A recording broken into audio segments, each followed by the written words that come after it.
김명민, 오달수 주연의 조선명 탐정 시리즈가 이번엔 귀신 문제를 다뤘다. 흡혈괴마의 비밀이랑 부제가 붙은 이번 편은 남편과 아들의 목숨을 정적들한테 빼앗긴 왕세자빈 김지원 분의 영혼이 흡혈귀가 되어 복수를 꾀한다는 내용이다. 완전히 똑같지는 않지만 유사한 일이 있었다. 세조 수양대군과 피해 숙청을 벌이며 조카 단종을 몰아낸 뒤였다.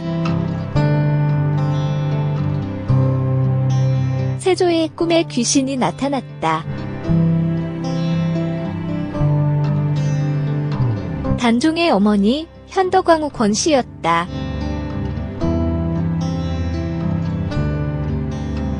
전 의령영감 서유영이 지은 금계필담에 따르면 현덕왕후의 귀신은 낮잠 자는 시동생의 꿈에 등장해 저주를 퍼부었다.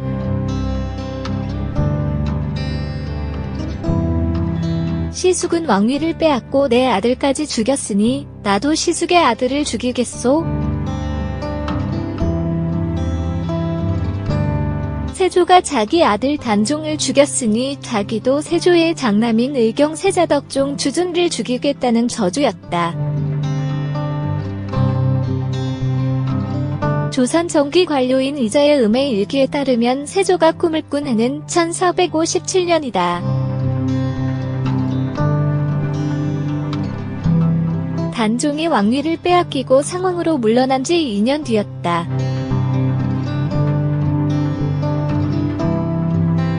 (1457년에) 의경세자가 먼저 죽고 단종은 직후에 죽었다.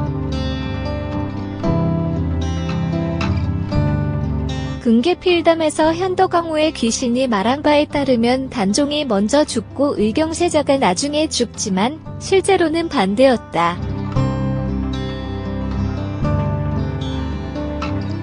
꿈을 꿀 당시 단종은 아직 살아있었다.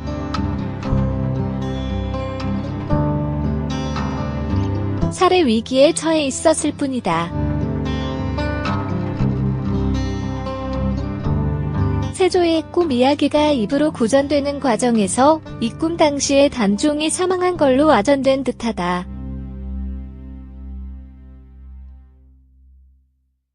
현덕왕후 귀신의 저주는 그대로 실현됐다.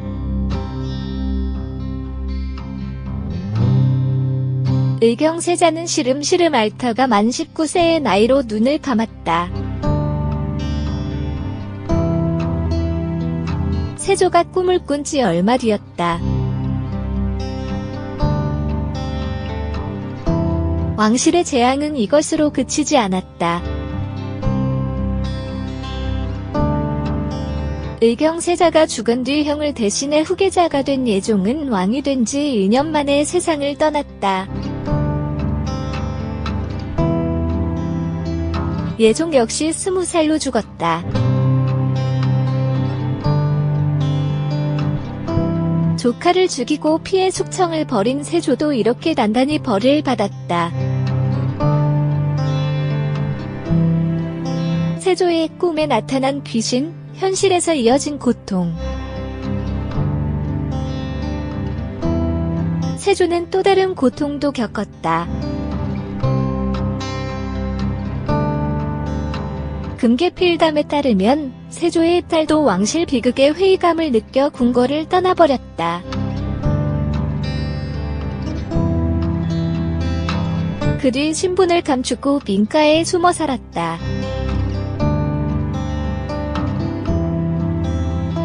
현덕왕후 귀신이 퍼부은 저주 이상으로 세조는 단단히 벌을 받았다.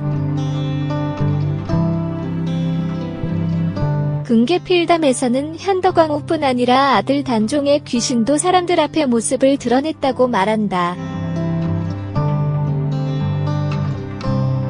당황한 강원도 영월부사 앞에 나타나 자기 시신을 수습해달라는 부탁을 했다고 한다.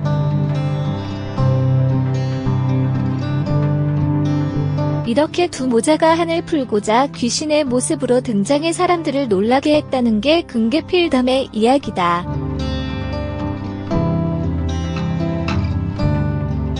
현덕왕후와 문종의 무덤인 혈릉. 경기도 구리시 동구릉에 있다. 조선명 탐정 속의 흡혈귀 세자빈 이야기도 그렇고 금계필담이나 음해일기 속의 현덕왕후 단종 귀신 이야기도 그렇고 이런 이야기를 듣다 보면 현대인들은 옛날 사람들은 귀신의 존재를 실제로 믿었나 보다라는 느낌을 갖기 쉽다. 옛날엔 지금보다 과학이 덜 발달했기 때문에 사람들이 귀신의 존재를 믿었을 거라고 생각하기 쉽다.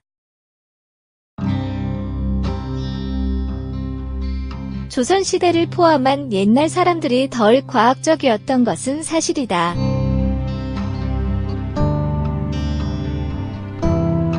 귀신의 존재를 더 많이 믿은 것도 사실이다. 하지만 그들도 상당히 과학적이었다. 귀신의 존재를 곧이곧대로 믿지 않았다.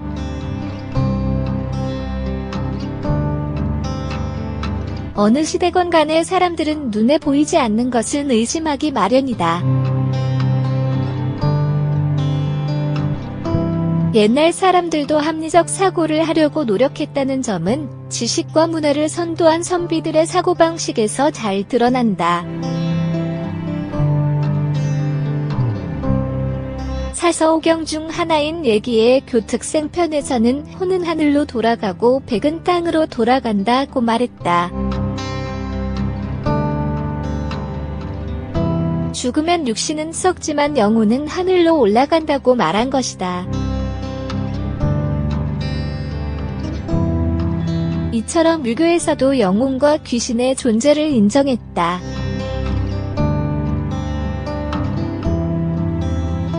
사대부들이 사당에서 조상신을 모신 것은 그런 이유 때문이다. 하지만 겉으로만 그랬을 뿐 귀신과 영혼을 철저히 믿은 것은 아니다. 현덕왕후 귀신과 단종 귀신 이야기를 하면서도 그것을 사실 그대로 믿지는 않았다.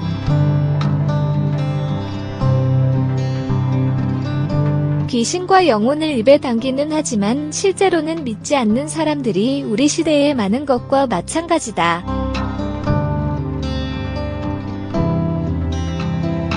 유교에서는 사후세계는 실증할 수 없는 영역이므로 판단을 보류한다는 입장을 취했다.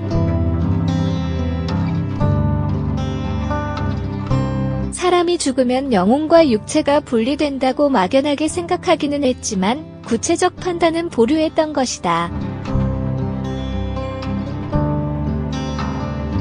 논어선진편에 따르면 공자는 제자 계로가 죽음의 의미를 묻자 삶에 대해서도 모르면서 어떻게 죽음을 알겠느냐 고 대답했다.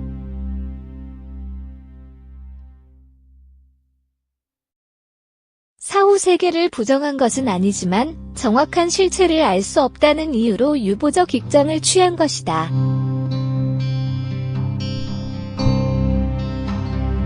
그래서 논어 수리편은 공자의 사상적 특징과 관련해 선생님께서는 괴력난신을 말씀하시지 않았다고 정리했다. 괴력난신은 괴의 용력패란 귀신의 줄임말로서 비정상적이고 비현실적인 것의 총칭이다. 인간의 지성으로 이해할 수 없다는 이유로 공자가 아예 언급조차 하지 않았다는 것이다. 스승인 공자가 이랬기 때문에 선비들도 귀신이나 영혼에 대해 유보적 태도를 취했다. 사당에서 조상신을 숭배하고 그를 통해 귀신 이야기를 하면서도 내심으로는 곧이곧대로 믿지 않았던 것이다. 지식과 문화를 선도하는 선비들이 이랬기 때문에 귀신과 영혼을 있는 그대로 신봉하는 인식체계가 널리 확산될 수는 없었다. 그런 인식 체계는 비주류에 머물 수밖에 없었다. 영화 조선명탐정, 흡혈괴마의 비밀의 스틸컷. 비밀을 간직한 여인 월영 역을 맡은 김지원은 기존의 김명민, 오달수와 좋은 호흡을 보여준다. 조선시대 귀신이 무조건 통한 건 아니었다. 조선 전기에 해당하는 중국 명나라 때 소설 서유기가 나왔다.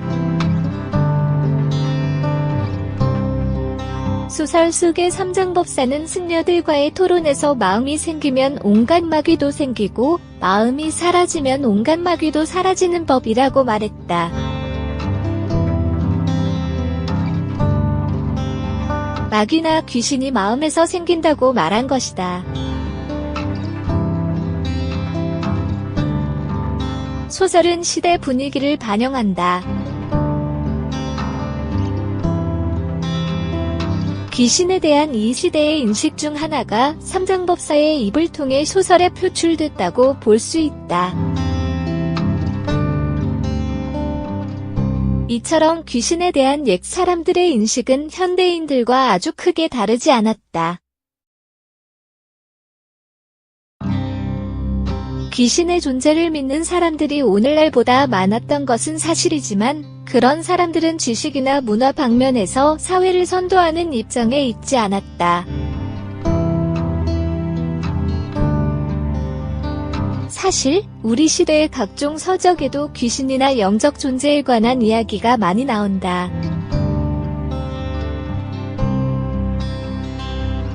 종교적 색채를 띠는 책들에 그런 이야기가 많다.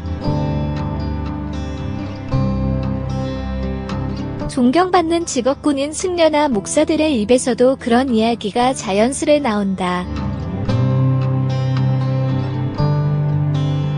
이런 풍경을 근거로 후세 사람들이 우리 시대를 본다면 그들은 세기 사람들도 귀신의 존재를 사실로 받아들인 것 같다고 판단할지 모른다.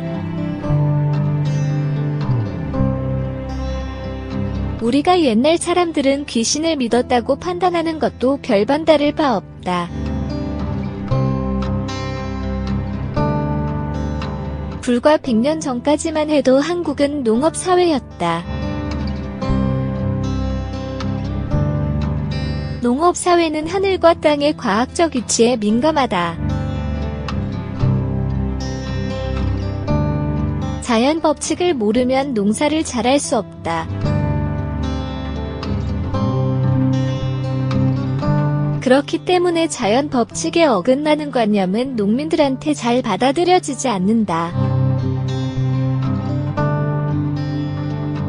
그런 시대를 살았기 때문에 옛날 사람들도 귀신과 영혼을 무작정 믿지 않았다.